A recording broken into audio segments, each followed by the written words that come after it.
ปกติเนี่ยผมเป็นครูสอนผู้ใหญ่นะฮะจะเรื่องเกี่ยวกับแบบ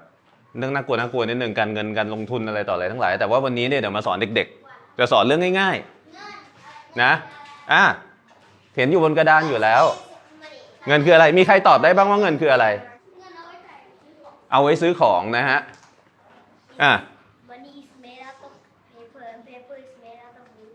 Money is made of wood because money is made of paper. Very good, very good. I will get to that point later. สามารถเอาไปซื้ออะไรก็ได้เอาไปซื้ออะไรก็ได้สำคัญมากเลย You can buy anything with money, right? So if you want something, you need money to buy it. Now imagine เราพูดภาษาอะไรดีเอาไทยหรืออังกฤษไทยนะ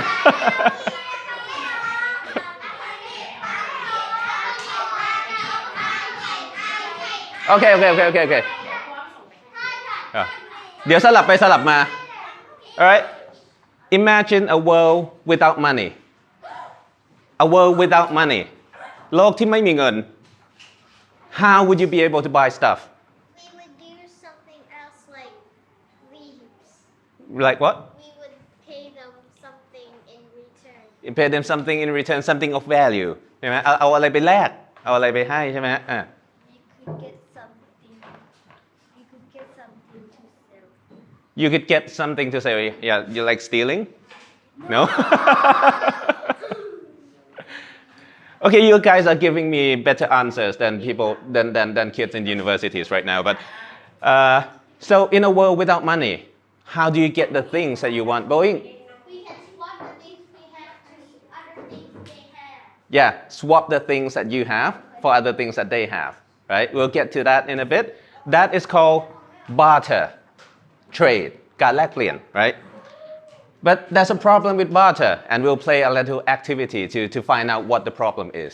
after bartering people start using something else that's easier than barter can we have some slides yeah people start using things as medium of exchange right อันนี้คือ these are seashells หอยเบี้ย yeah I've got some here yeah but these are fake right these are not real seashells these are actually spaghettis these are pastas right so just pass them around right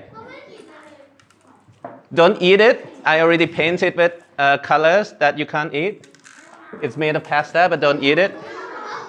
so people start using something right something as money it can be anything it can be like seashells it can be rocks well pencil you don't have the things with using seashells is that they all look the same right so when they all look the same there's one more thing you can do with money you can start to price things ไก่ป๊อปเท่าไหร่ชอบกิน20มีราคา you can price things right ถ้าเราเอาของไปแลกกัน if you barter if you trade stuff you can't really set price so when you have something that looks the same are of the same size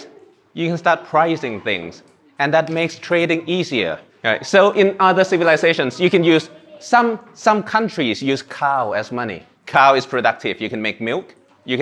can also eat it if you want in some places like in prison you can use cigarettes or even canned fish as money as long as they are the same size, the same value. You can price things with them. In some places they use rocks, and some are as big as a house. How do you think they pay with this money? เข็นไปได้ไหม Can you just roll the rock down the village? No,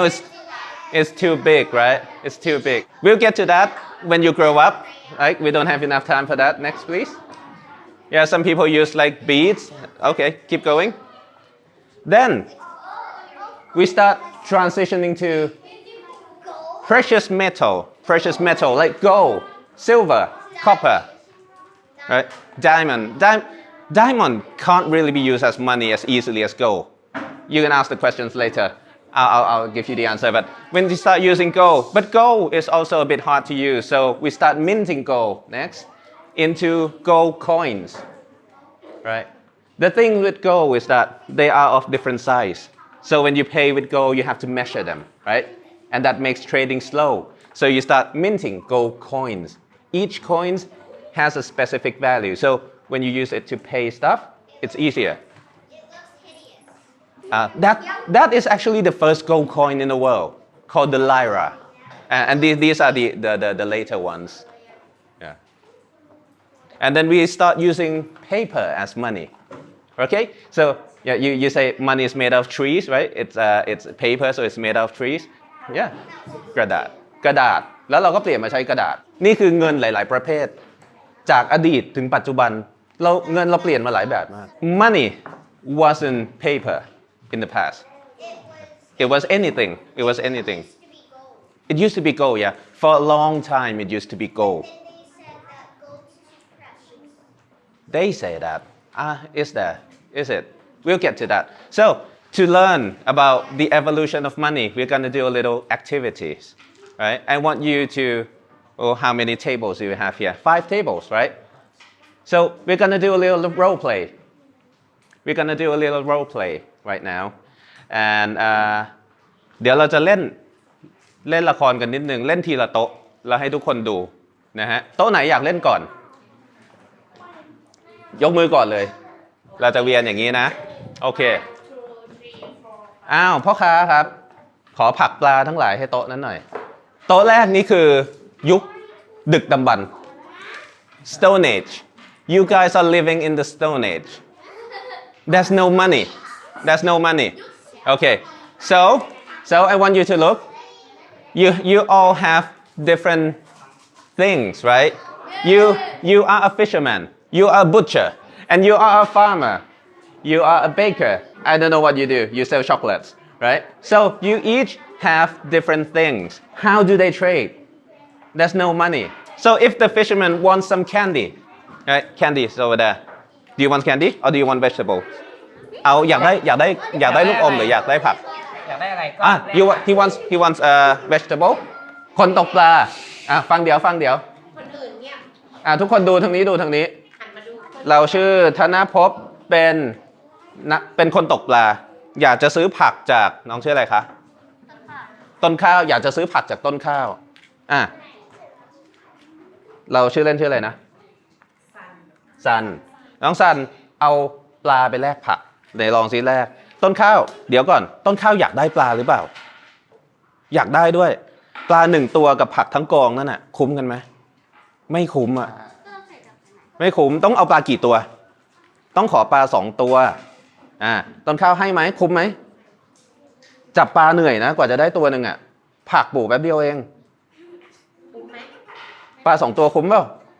ทับปูเป็นแซลมอนเลยนะคุ้มไหมคิดหนักเราชื่ออะไร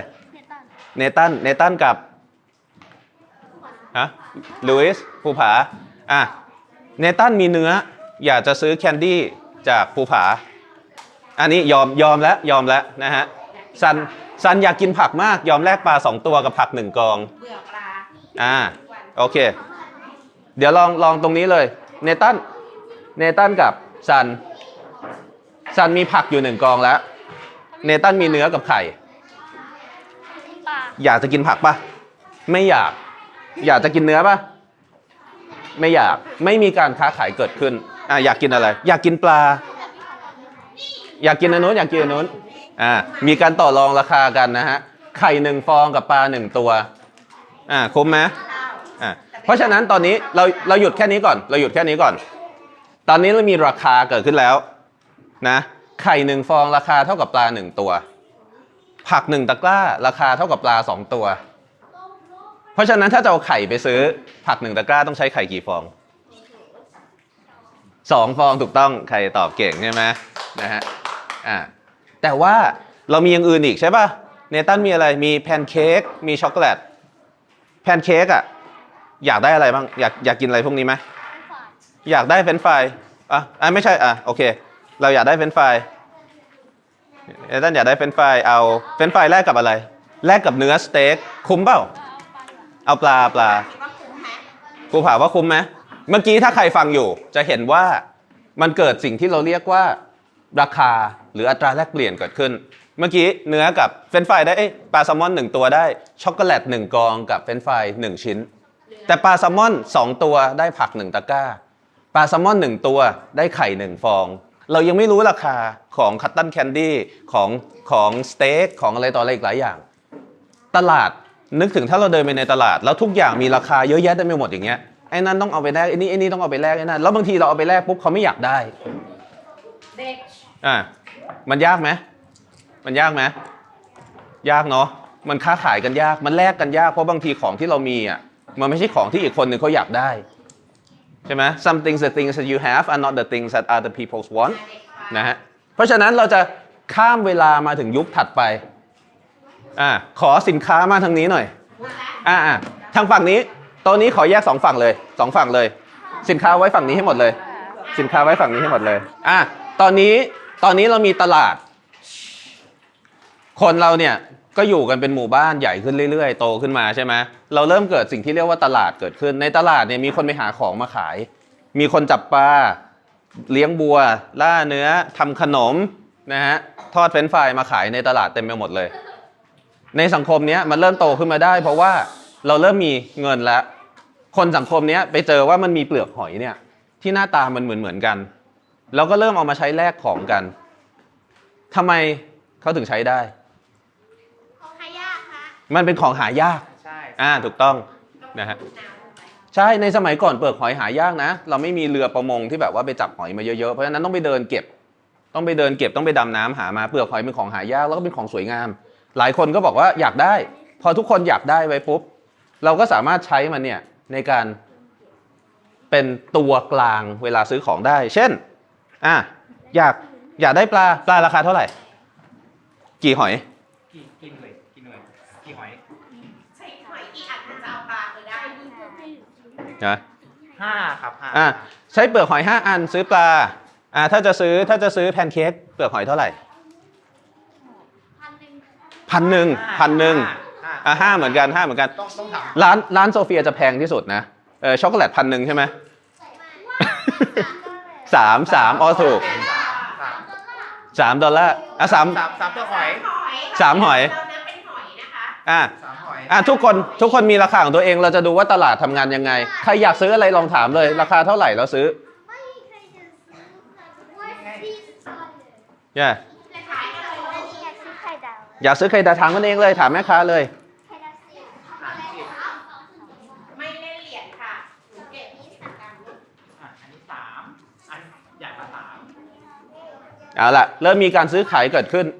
นะเราจะเห็นว่าการตกลงซื้อขาย2ฝ่ายง่ายขึ้นเยอะเลยของแต่ละอย่างมีราคาอยากรู้ว่าอะไรเท่าไหร่ถามแม่ค้าได้แล้วแม่ค้าได้เงินไปแล้วเอาเงินไปซื้อของคืนอีกก็ได้สิ่งที่แตกต่างกันคือของที่เอาไปแลกกันกินได้ปะเปลือกหอยนี้กินได้ปะกินไม่ได้เนาะ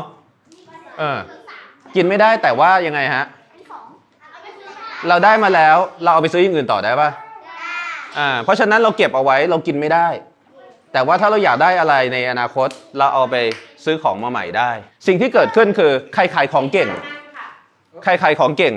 ทำกำไรได้เยอะจะเริ่มมีเงินเยอะโซเฟียมีเป็นกองแล้ว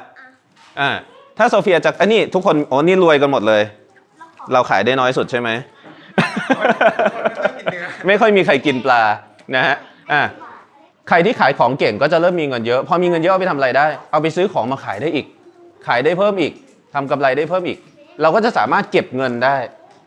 เรานึกย้อนกลับไปเมื่อกี้นี้ถ้าสมมุติเราหาปลามาแล้วเราจะอยากกินผักฟังตามตรงนี้นะผมจับปลามาแล้วผมอยากกินผักแต่ผักบอกว่าอาทิตย์หน้าถึงจะเก็บผักได้ปลาผมจับมาวันนี้ผมถือปลาไว้1 อาทิตย์เพื่อไปซื้อผักได้ปะไม่ได้ใช่ไหมแล้วคนที่สมมติว่าซื้อได้คนที่ขายผักให้ผมได้ปลาไปเอาปลาไปซื้ออย่างอื่นต่อได้ไหมข้ามไป2 วันเน่าแล้วโอเคเลิกขายกันก่อนนะฮะเราดูเงินตรงนี้ก่อนเนี่ยเงินมันจะมีการย้ายที่เราจะเห็นว่าปลาผักมันเก็บไม่ได้เพราะฉะนั้นเนี่ยเราเก็บเงินไม่ได้เรารวยไม่ได้แต่พอเงินมันเป็นของที่กินไม่ได้แต่ไม่เสียอย่างเปลือกหอยแข็งๆเนี่ยเราเริ่มเก็บมันได้ใช่ไหมใครที่ประหยัดใช้เงินน้อยใช้เงินเก่งซื้อของเก่งก็จะมีเงินเยอะ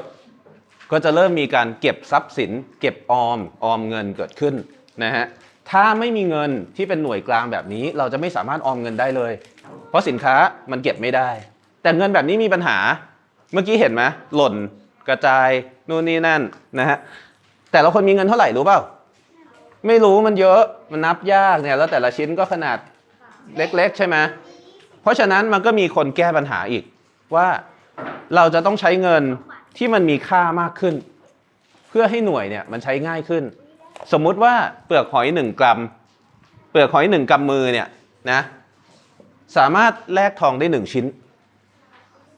เพราะฉะนั้นแทนที่เราจะต้องกำหอยเป็นถุงๆไปตลาดต้องมีถุงใหญ่ๆไปตลาดผมมีทองพกไป2 อันซื้อของในตลาดได้เยอะแยะเลยเพราะว่าทองมีค่าเยอะกว่าเยอะเลยเพราะว่าอะไรทำไมถึงมีค่าเยอะมันหายากใช่ป่ะมันต้องขุดเหมืองเพราะฉะนั้นเราเปลี่ยนมาใช้ทองตลาดพัฒนามาอีกขั้นหนึ่งแทนที่เราจะใช้เปลือกหอยที่มีค่าน้อยๆต้องถือเยอะๆคราวนี้ทุกคนพกแค่ทองชิ้นเล็กๆมานะเอามาซื้อของได้แต่ทองมีปัญหา1 ชิ้นเนี่ยเท่ากับเปลือกหอย1 กำใหญ่ๆเมื่อกี้นี้สมมุตินะประมาณนั้น1 กำมือฮะเราจะขายอะไรดีขายกุโรมิตัวนี้ราคาเท่าไหร่เอาเทียบเป็นหน่วยเปลือกหอยเมื่อกี้อาจจะสักประมาณ10แล้วกันสักประมาณ10แต่ทองคำอันนึงเนี่ยเท่ากับเปลือกหอยประมาณ100 อันแลกกันได้ไหมเดี๋ยวก่อนแลกกันได้ไหมฮะแลกยังไงอ่ะอันเนี้ยมันแพงกว่าเยอะเลยคนสมัยก่อนตามร้านค้าเนี่ยเขาจะมีที่หลอมทอง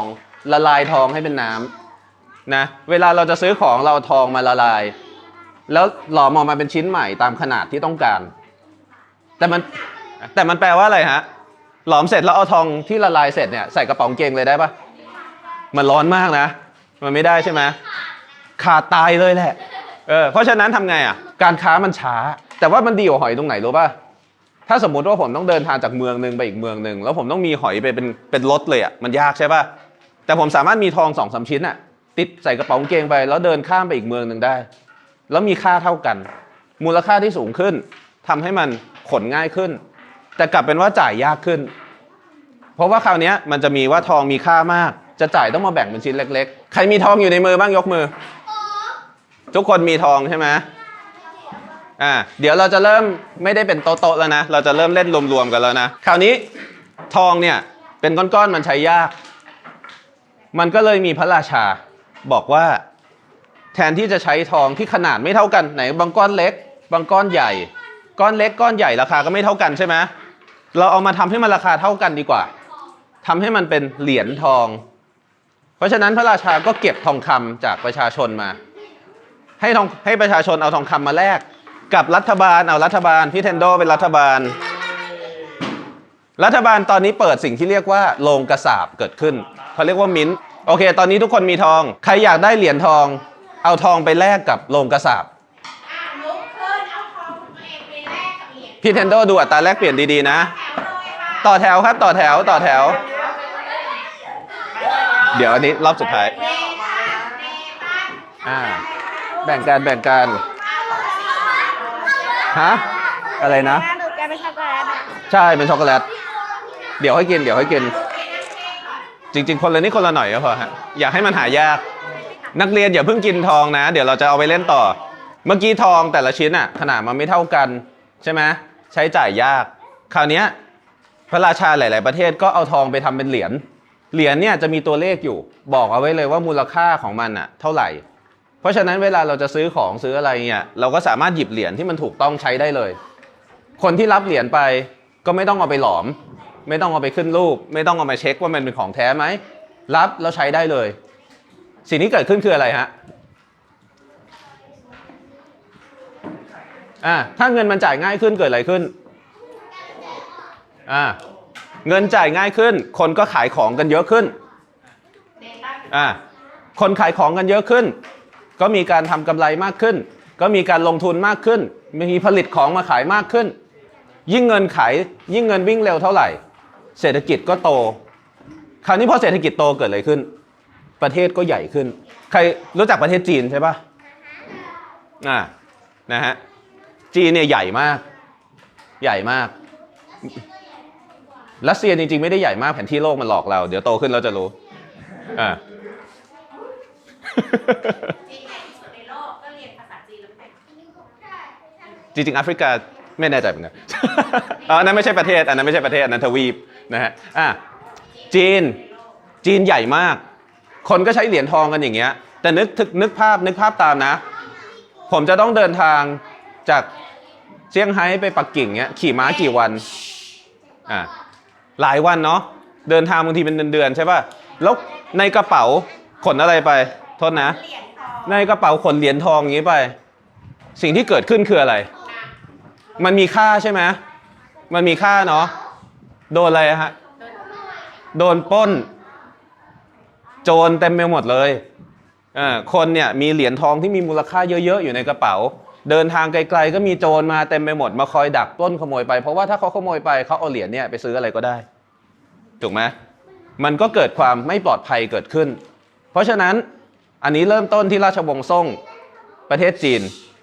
นะฮะฮ่องเต้ราชวงศ์ซ่งประกาศว่าเพื่อความปลอดภัยของประชาชนให้เอาทองเนี่ยไปฝากไว้ที่ประตูเมืองแล้วแลกเป็นกระดาษที่เอาไว้แลกทองคำมานี่คือการเกิดเงินกระดาษครั้งแรกของโลกเพื่อความปลอดภัยคราวนี้เวลาเราเดินทางไปไหนแทนที่เราจะพกทองเราพกกระดาษไปแต่พอเราพกกระดาษไปถ้าเราโดนขโมยกระดาษเนี่ยมันเขียนไว้ว่าอันนี้ออกให้ใครยังไงรัฐบาลสามารถบอกว่ากระดาษนี้ขโมยเข้ามาโมฆะใช้ไม่ได้ก็ได้รัฐบาลมีอำนาจในการควบคุมเงินที่อยู่ในมือประชาชนมากขึ้นเพื่อความปลอดภัยประชาชนในตอนนั้นนะมันมีทั้งข้อดีทั้งข้อเสียเดี๋ยวไว้โตขึ้นค่อยรู้กันแต่ว่าหลักๆคือเริ่มเกิดสิ่งที่เรียกว่าเงินกระดาษเกิดขึ้นอ้าวรัฐบาลกลายเป็นประตูเมืองแล้วนะฮะใครอยากจะเดินทางไกลยกมือขึ้นอยากเดินทางไกลเอาทองคำมาแลกเป็นเงินกระดาษได้เลยเดี๋ยวใครเดินทางไกลโดยไม่แลกกระดาษจะโดนยึดเงินใครอยากเดินทางไกลเอาเงินไปแลกเป็นกระดาษก่อนตอนนี้แต่ละคนอยู่คนละประเทศกัน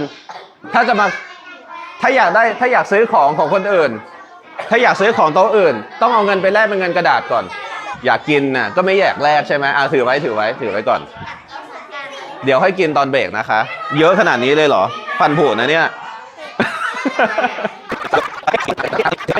สิ่งที่เราเห็นตอนนี้คือเรามี5ประเทศแต่ละประเทศมีสินค้าไม่เหมือนกันใครอยากได้โจโจ้มาซื้อประเทศนี้เดี๋ยวอย่าเพิ่งนั่งประเทศนี้มีเซนนิสึอยู่นี่แต่ละประเทศมีของไม่เหมือนกันเพราะฉะนั้นเนี่ยแต่ละประเทศต้องค้าขายกันแล้วเงินที่เป็นทองเนี่ยส่งไกลมันส่งยากเงินกระดาษมันส่งง่ายเงินกระดาษมันส่งง่ายเราก็ไปแลกเป็นเงินกระดาษมานะฮะแล้วเราจะเอาเงินกระดาษเนี่ยไปซื้อของได้ตามที่เราต้องการถูกปะแต่ว่าเงินกระดาษอะทำไมกระดาษถึงมีค่าและใช้เป็นเงินได้ทำไมคุณยอมเอาเหรียญทองมาแลกเป็นกระดาษกันไปเหรียญทองมาจากทองที่มันมีค่าใช่ไหมเอาไปทำเป็นเหรียญใช่ไหมเพื่อเอากระดาษทำไมกระดาษถึงใช้เป็นเงินได้มีใครคิดได้ไหมทำไมเราถึงยอมใช้กระดาษที่ไม่มีค่าเลยเป็นเงินจะได้ง่ายขึ้นใช่ไหมแต่ทำไมเราถึงยอมเอาไปแลกกันน่ะเมื่อกี้ทุกคนแฮปปี้มากเลยเวลาเอาไปแลกกันครับเพื่อความสะดวกเนาะเรายอมเพื่อความสะดวกแต่ว่าเงินกระดาษเนี่ยที่มันมีค่าได้เพราะอะไรรู้ป่ะเพราะว่าคุณสามารถเด็กๆสามารถเอาไปแลกคืนเป็นทองคำได้เราเอาเงินกระดาษส่งกันไปส่งกันมาซื้อขายของกันพอดีเราเวลาหมดแล้วเดี๋ยวไม่ได้ให้ซื้อแล้วถ้าอยากซื้อกันตอนเบรกเอาเองเราเอาเงินกระดาษซื้อขายของกันแล้วพอเราได้เงินกระดาษมาเยอะๆแล้วเราอยากแลกคืนเป็นของที่มันมีค่าจริงๆเราไปแลกเหรียญทองกลับมาได้นะฮะธนาคารไม่แลกครับเดี๋ยวก่อนเราไปแลกเหรียญทองกลับมาได้เราเลยยอมเอาเงินกระดาษคนที่ขายของอย่างสมมตินี่อันนี้บอกว่าปกติ2เหรียญทองรับเงินกระดาษก็ได้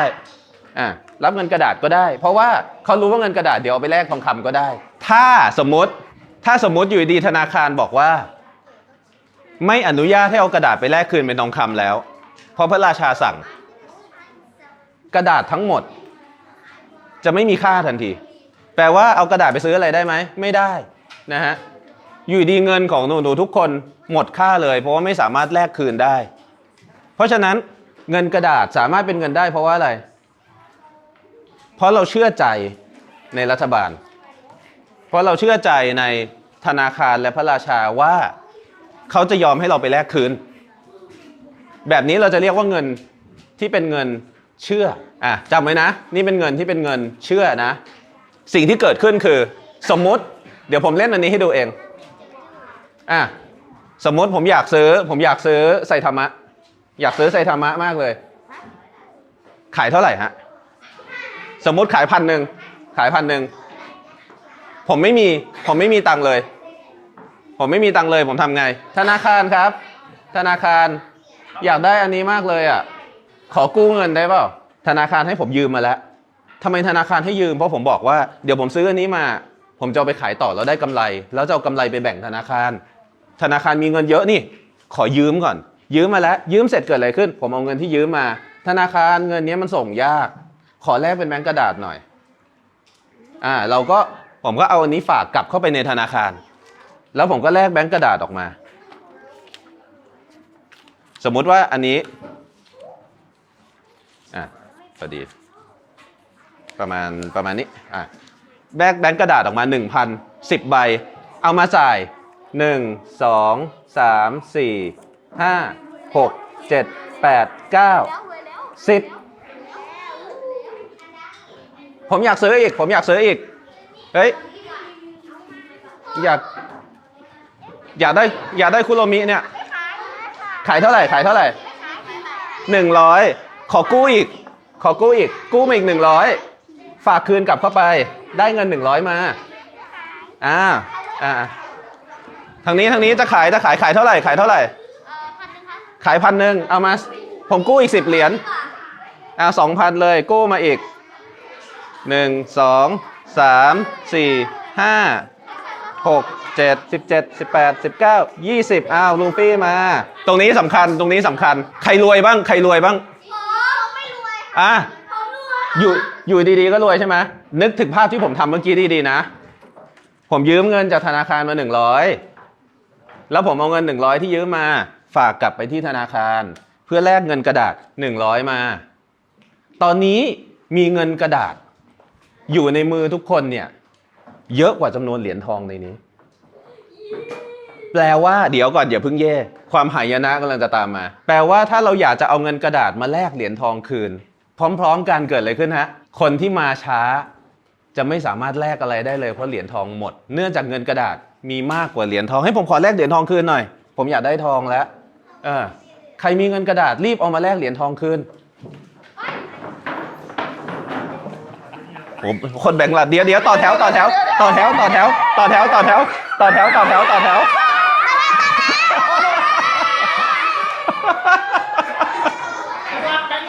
บ่งหลัดไม่ได้นะจ๊ะ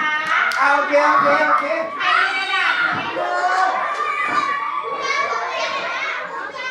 ตอนนี้ใครมีกระดาษในมือไม่มีประโยชน์นะจ๊ะโอเคอันนี้คือเหตุการณ์แบงค์รันเดี๋ยวเงียบแล้วค่อยอธิบาย